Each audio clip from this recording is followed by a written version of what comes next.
Hello నమస్తే. తెలంగాణ రాష్ట్ర ప్రభుత్వానికి కృతజ్ఞతలు చెప్పడం కోసం వీడియో చేస్తున్నా. తెలంగాణ రాష్ట్ర ప్రభుత్వం పారాక్యాట్ అనే ఒక మందుని, కలుపు మందుని నిషేధిస్తూ నిర్ణయం తీసుకుంది. జీవో నంబర్ 24 రిలీజ్ చేసింది. పారాక్యాట్ అనే కలుపు మందు తెలంగాణ రాష్ట్రంలో దాదాపు 1100 మంది ప్రాణాలు తీసింది. ఈ కలుపు మందు తాగిన వాళ్ళు నిమిషాల వ్యవధిలో చనిపోతున్నారు. ఈ కలుపు మందుకు ఎవరైనా తాగితే ప్రమాదవశాత్తు ఎవరైనా క్షణికావేశంలో ఎవరైనా తాగితే దానికి విరుగుడే లేదు. విరుగుడే లేని ఈ కలుపు మందు తెలుగు రాష్ట్రాల్లో అనేక మంది ప్రాణాలు తీసింది.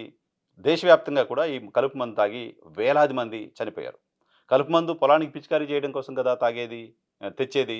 ఎందుకు తాగుతారంటే రకరకాల గొడవలు, రకరకాల వివాదాలు, క్షణికావేశాల్లో భార్యాభర్తల మధ్య గొడవలో లేకపోతే అప్పుల భారం పెరిగిపోయో అప్పటికప్పుడు క్షణికావేశంలో ఆ మందు తాగి చనిపోతున్న వాళ్ళ సంఖ్య పెరుగుతోంది. ఆ మందు తాగిన తర్వాత ఐడెంటిఫై చేసి హాస్పిటల్‌కి తీసుకెళ్ళి ట్రీట్మెంట్ చేసే పరిస్థితి కూడా లేకుండా పోతుంది. ఎందుకంటే ఆ మందుకి విరుగుడే లేదు. మిగతా చాలా మందులుంటాయి. అవి తాగుతుంటారు. తర్వాత హాస్పిటల్‌కి తీసుకెళ్తుంటారు. చాలామంది రికవరీ అయ్యి వస్తుంటారు. కానీ ఈ మందు తాగితే ఇంకా ప్రాణం కోల్పోవడమే. ఏమాత్రం కూడా ఛాన్స్ లేదు అని డాక్టర్లు చెప్తున్నారు. ఒరిస్సాలో ఒక గ్రామంలో దాదాపు 140 మంది ఓ జిల్లాలో ఈ మందు తాగి చనిపోయిన తర్వాత సోషల్ మీడియా వేదికగా దేశవ్యాప్తంగా ఈ మందుని నిషేధించాలి అంటూ సదస్సులు, అనేక సమావేశాలు జరిగాయి. చాలామంది సోషల్ మీడియాలో ఈ మందుని నిషేధించాలి అంటూ కోరుతూ వస్తున్నారు. అయితే ఈ మందు భారతదేశంలోకి రాకుండా నిషేధం విధించాల్సిన అవసరం ఉంది. కేంద్ర ప్రభుత్వం దానిపై నిర్ణయం తీసుకోవాల్సిన అవసరం ఉంది. కేంద్ర ప్రభుత్వం ఇప్పటివరకు దానిపైన ఎలాంటి నిర్ణయం తీసుకోలేదు. చైనా, స్విట్జర్లాండ్ నుంచి ఈ మందు ఇక్కడికొస్తోంది. సో, ఆ 2 దేశాల నుంచి దిగుమతుల్ని ఆపేస్తే రైతులకు మేలు జరుగుతుంది. ఎందుకు మరి ఈ మందు వైపే రైతులు ఎందుకెళ్తున్నారంటే కేవలం రూ. 200 పెడితే రూ. 200 పెడితే ఒక ఎకరాకి దీన్ని వాడుకోవచ్చు. ఇప్పుడున్న పరిస్థితుల్లో రకరకాల కారణాల వల్ల వ్యవసాయ కూలీలు దొరకని పరిస్థితి ఉంది. వ్యవసాయానికి కూలీలు దొరకని పరిస్థితి ఉంది కాబట్టి పొలంలో వచ్చే కలుపు నివారణకు కూలీలను పెట్టి కలుపు తీయించాలంటే ఎక్స్‌పెన్సివ్‌గా మారిపోతుంది. ఎక్కువ డబ్బులు ఖర్చు పెట్టాల్సిన పరిస్థితి రైతులకొస్తోంది. ఎక్కువ డబ్బులు ఖర్చు పెట్టాలి. మనుషులు దొరకట్లేదు. ఎక్కువ రోజుల పాటు కలుపు అలాగే ఉంటే పంట పాడైపోతుంది.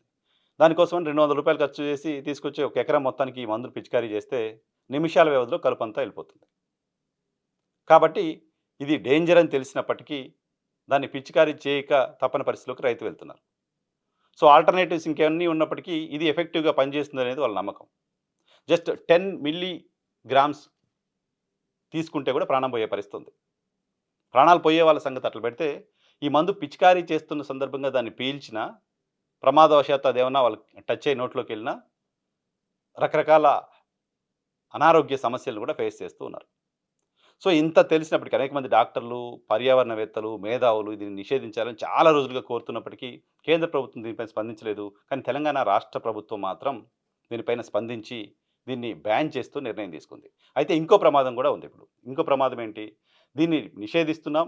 ఈ రాష్ట్రంలో అమ్మడానికి వీల్లేదు అంటూ వ్యవసాయ శాఖ మంత్రి తుమ్మల నాగేశ్వరరావు చెప్తున్నారు. ఆయన జీవో ప్రభుత్వం రిలీజ్ కూడా చేసింది. కానీ ఇది తాత్కాలికమే.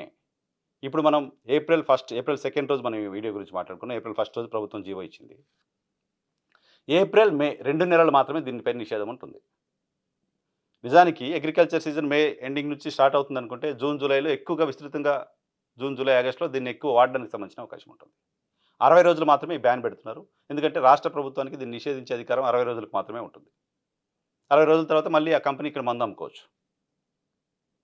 కాబట్టి కంటిన్యూయస్‌గా దీన్ని 60 డేస్ బ్యాన్ పెట్టుకుంటూ పోతారా? లేకపోతే కేంద్ర ప్రభుత్వం పైన ఈలోపు ఏమైనా ఒత్తిడి తీసుకొస్తారా? ఏం చేస్తారో తెలీదు. కేంద్ర ప్రభుత్వంగా నిర్ణయం తీసుకొని దీన్ని భారతదేశంలోకి రాకుండా ఆపగలిగితే అనేక మంది రైతుల ప్రాణాలని కాపాడినట్టు అవుతుంది. అనేక మంది రైతుల ప్రాణాలకు భరోసా ఇచ్చినట్లు అవుతుంది. కాబట్టి కేంద్ర ప్రభుత్వం దీనిపైన దృష్టి పెట్టాలి. తాత్కాలికంగానైనా 60 రోజుల కోసమైనా తెలంగాణ రాష్ట్ర ప్రభుత్వం ఈ నిర్ణయం తీసుకోవడం పట్ల హర్షం వ్యక్తమవుతోంది. తెలంగాణ రాష్ట్ర ప్రభుత్వం కూడా అగ్రికల్చర్ సీజన్ స్టార్ట్ అయ్యి పీక్‌లో ఉండే సమయంలో దీనికి సంబంధించిన యూసేజ్ ఎక్కువగా ఉంటుంది కాబట్టి ఆ సమయంలో కూడా బ్యాన్ చేయడం ఎలా అనే దానిపైన ఆలోచన చేయాల్సిన అవసరం ఉంది.